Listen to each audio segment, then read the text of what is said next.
I've been involved in the creative industries professionally since I've been 15 years old. So to put that in a bit of context, I come from the east of Scotland, and I've predominantly working class background. My father was a soldier, then he was a coal miner, and my mother worked in the docks. So it was pretty tough, one of 5 boys, and the environment I was brought up in was pretty much a alpha male, aggressive, working class background. So to be creative out of that world was quite difficult, and to be even in any way sensitive was a danger. So it was a difficult thing to do, to find a voice for yourself from that period. At the age of 15, I joined a punk rock group called the Skids.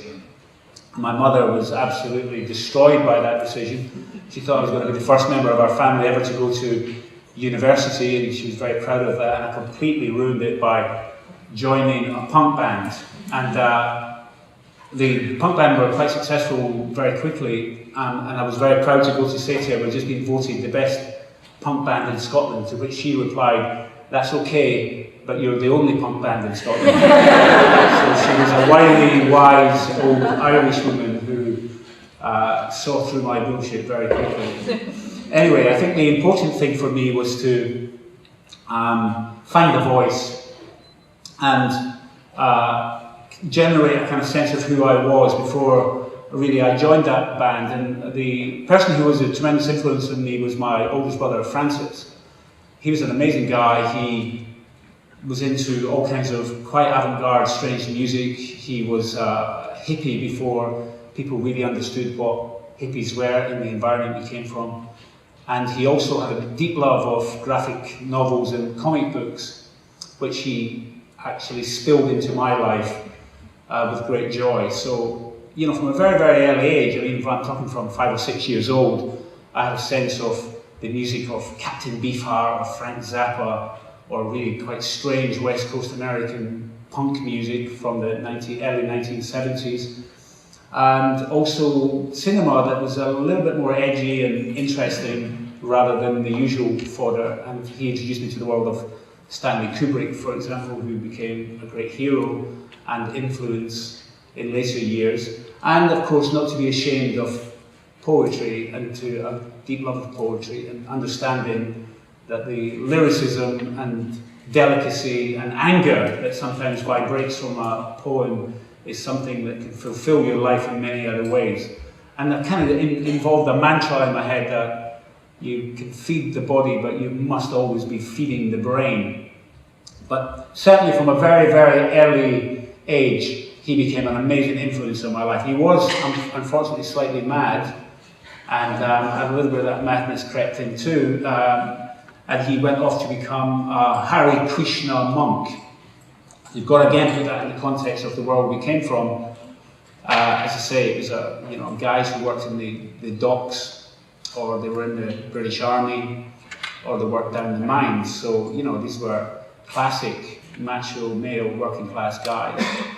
And so suddenly seeing a guy in orange robes with a little thing dabbed in his head and a ponytail, singing beautiful, mystical poetry, didn't quite work in their world. And but I love that about him: his individuality, his bravery, his lack of dependence on traditional routes through life. And he became an incredible ally and friend throughout my life, to such a degree that even when I went to the temple in Edinburgh, I would still hang out with him on a Saturday, go and eat that dreadful food that these Krishna monks eat, which was just truly appalling rubbish, and listening to their prayers. And I think I knew from a very early age that I was an atheist, but I went along with it and did a bit of chanting, and just because I knew at the end of it, we would sneak off and go and see a really violent Don Siegel movie down the road at the local cinema. So the kind of paradox of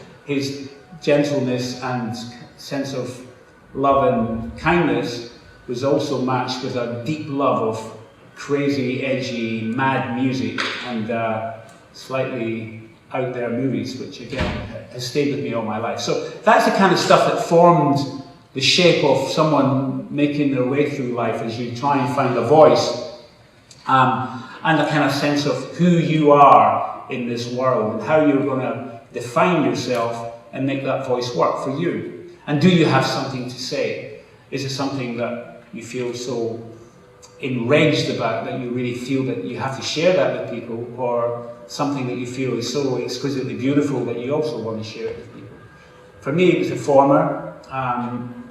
In the era of 1976, when punk rock happened, in that crazy summer, for some of you will remember that mad hot summer, there was a revolution in the air, and for a young guy like myself, suddenly it made perfect sense. This type of music that was aggressive, it was irreverent, and it was sticking two fingers up to the establishment, it made absolutely perfect sense to me, and it was a joy to participate. So straight away we formed a band in Scotland.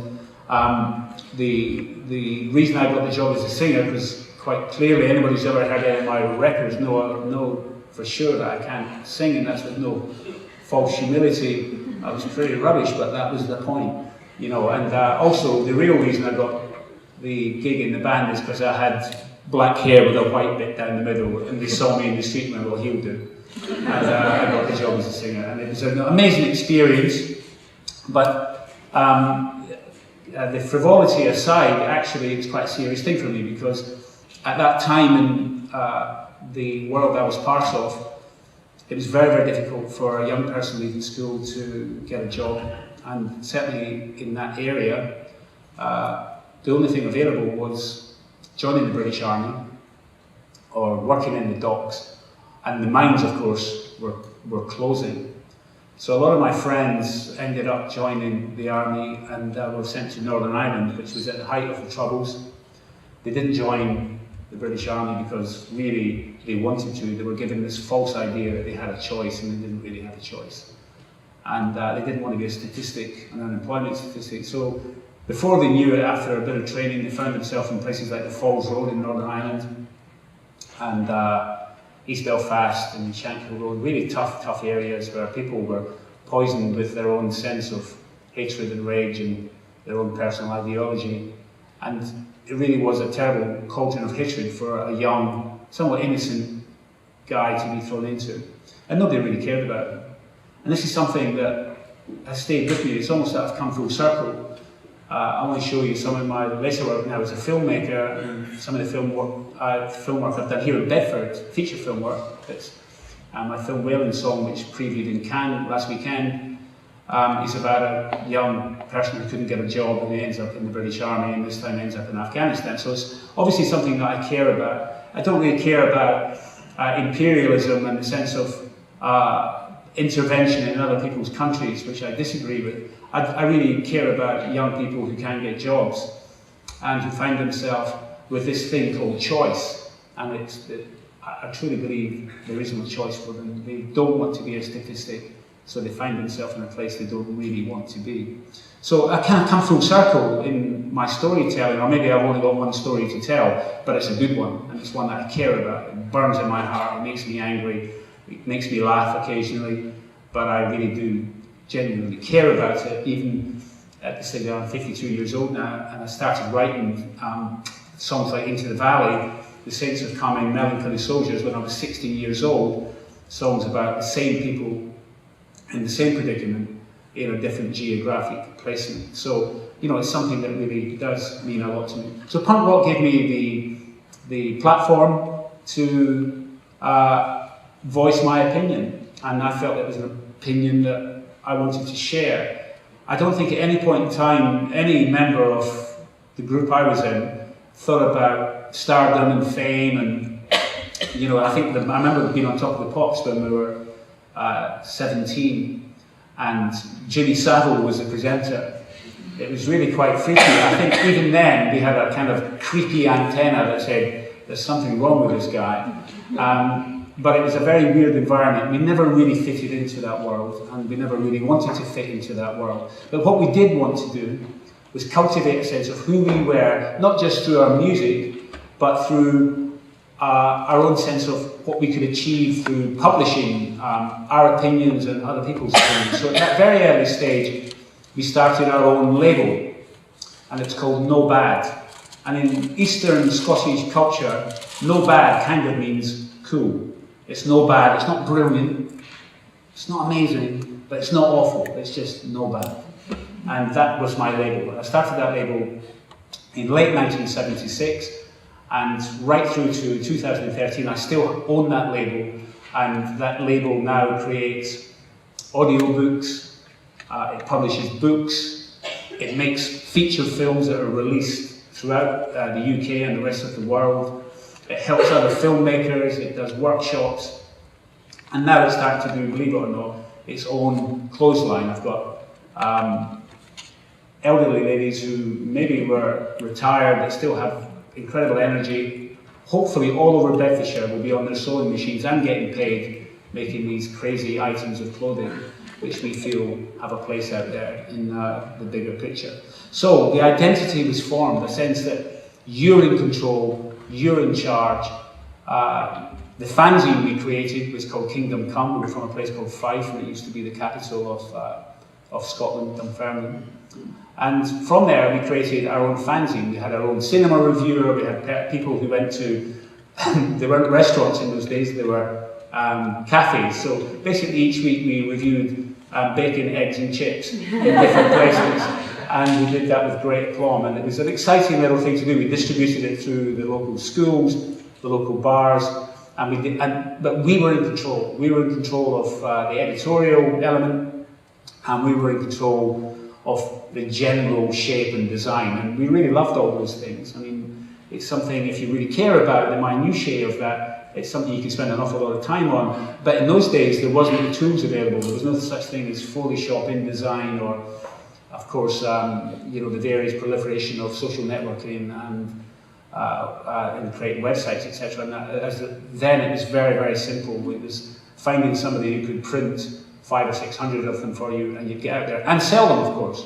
Because let's not beat about the bush. I mean, we certainly did do this through a kind of and continue to do this through a kind of passion and commitment.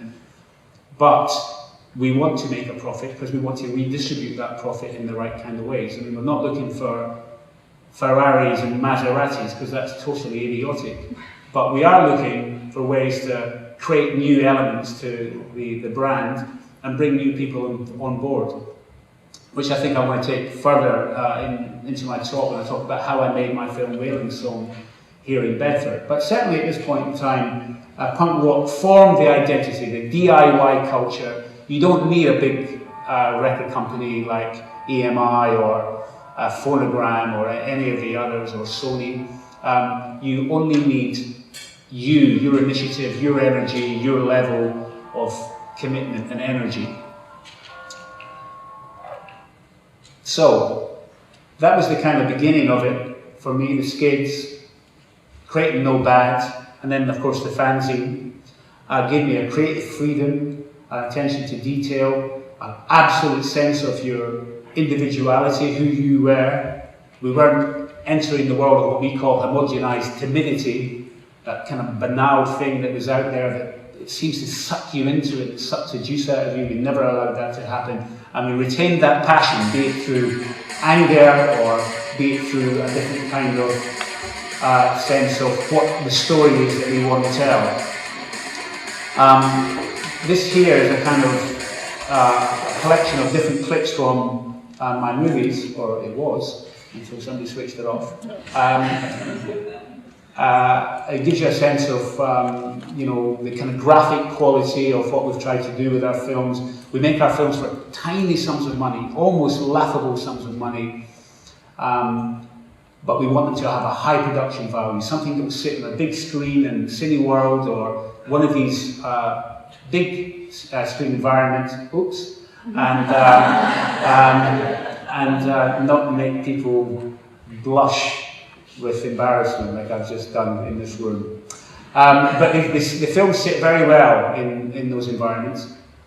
The films are independent, clearly taking that punk attitude. They have a lyrical, poetic quality. We're not in any way embarrassed by that, and never will be. They're very stylized because we come from a graphic background. We have a love of music, a love of sound design, a love of the way things look. and we're serious about what we do. So the subject matters that we choose are serious, but most importantly, they're thrilling.